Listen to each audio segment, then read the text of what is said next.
Bonjour, une petite vidéo pour vous présenter les sémaphores, un outil de synchronisation qui avait été inventé par Dijkstra avant l'invention des moniteurs par Tony Hoare.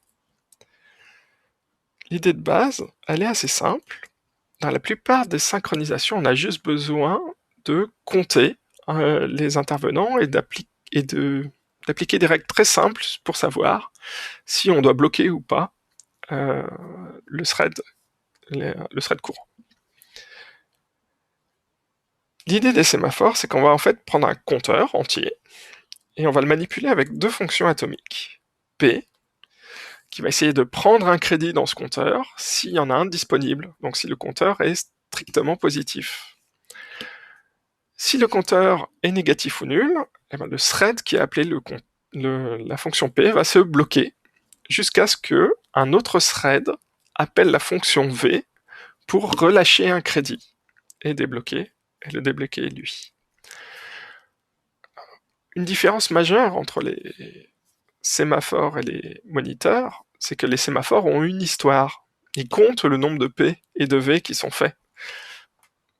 Même, par exemple, une différence avec la fonction signal dans les variables de condition des moniteurs, quand on fait un signal dans un moniteur sur une variable de condition et qu'il n'y a pas de thread à réveiller, il ne se passe rien. Dans un sémaphore, quand on fait un V, on incrémente le compteur systématiquement. Et donc même s'il n'y a aucun thread à réveiller, on a quand même incrémenté le compteur. Et puisqu'il n'y a aucun thread à réveiller, c'est-à-dire que le compteur est positif, strictement, et que donc on pourra avoir un thread qui fera P sans se bloquer dans le futur. Donc il faut faire attention, on a juste un compteur et deux opérations atomiques qui incrémentent et décrémentent ce compteur de 1. Néanmoins, c'est un concept assez simple, beaucoup plus que les moniteurs, mais par contre, quand on s'en sert, on va pouvoir coder les choses simples simplement, mais les choses un peu moins simples, ça va devenir délicat. Donc il faudra garder à l'esprit que les exemples qu'on vous a fait en cours, là qu'on vous fera en TD, c'est pour vous apprendre à manipuler les sémaphores. Ce n'est pas forcément le bon outil de synchronisation qu'il faudra utiliser dans la vraie vie. Donc qu'est-ce qu'on peut faire avec un sémaphore ? Eh bien on peut refaire un mutex. C'est un autre outil de synchronisation, et on peut faire de l'exclusion mutuelle sur l'accès à une section critique en utilisant un sémaphore. Donc pour ça, il me faut un sémaphore, le type SEMT ici. J'ai redéfini des fonctions SEMWAIT et SEMPOST pour qu'elles s'appellent P et V. Et puis je vais l'initialiser avec SEMINIT à 1. Et je vais faire l'équivalent d'un mutex lock, et c'est appeler P sur le sémaphore. Faire l'équivalent d'un mutex unlock, c'est appeler V. Donc avec mes deux fonctions ici, je peux refaire de l'exclusion mutuelle sur une section critique.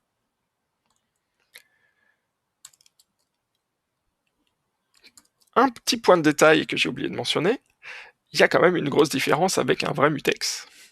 Dans un vrai mutex, c'est obligatoirement le même thread qui doit appeler le unlock que celui qui a réussi le lock. Sinon, il peut se passer des choses désagréables. Avec les sémaphores, il n'y a absolument aucun lien entre le fait d'avoir fait P et le fait d'avoir fait V. N'importe quel thread peut essayer de prendre des crédits, n'importe quel thread peut relâcher des crédits, il n'y a pas de lien entre les deux. Les liens ici ne seront que dans la sémantique du programme, le moment où on aura fait CP et CV. Un autre exemple qui est quand même beaucoup plus pénible à coder avec les moniteurs, c'est de faire des rendez-vous par paire de threads. J'ai des threads de type A, des threads de type B, et je voudrais qu'ils se regroupent par paire, un thread A et un thread B ensemble. Comment on fait ça avec les sémaphores ? Je vais prendre deux sémaphores, un pour compter les A et un pour compter les B. Je les initialise tous les deux à 0, et puis dans la fonction qui est appelée par les threads de type A, rendez-vous A, ils commencent par se compter en faisant un V dans le sémaphore qui compte les A. Et puis après, ils essayent de prendre un crédit dans un sémaphore qui compte les B.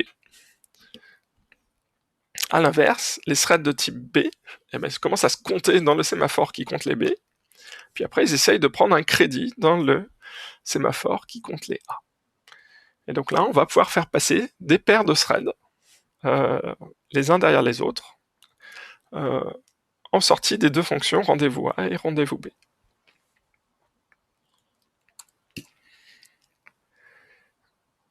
Donc un sémaphore, c'est un outil de synchronisation inventé par Dijkstra avant l'invention des moniteurs. Et il propose une synchronisation, un concept de synchronisation relativement simple autour d'un compteur atomique et de deux fonctions. P pour prendre un crédit dans le compteur, V pour remettre un crédit dans le compteur. Et quand le compteur est négatif, et ben, le thread attend son crédit.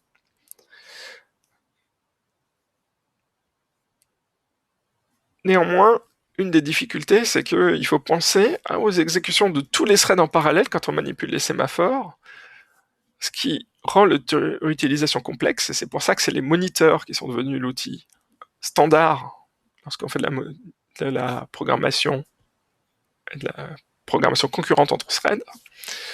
Mais par contre, ça ajoute beaucoup à leur intérêt pédagogique. Donc je vous renvoie aux différents exercices qui sont sur la page web. Bonne programmation.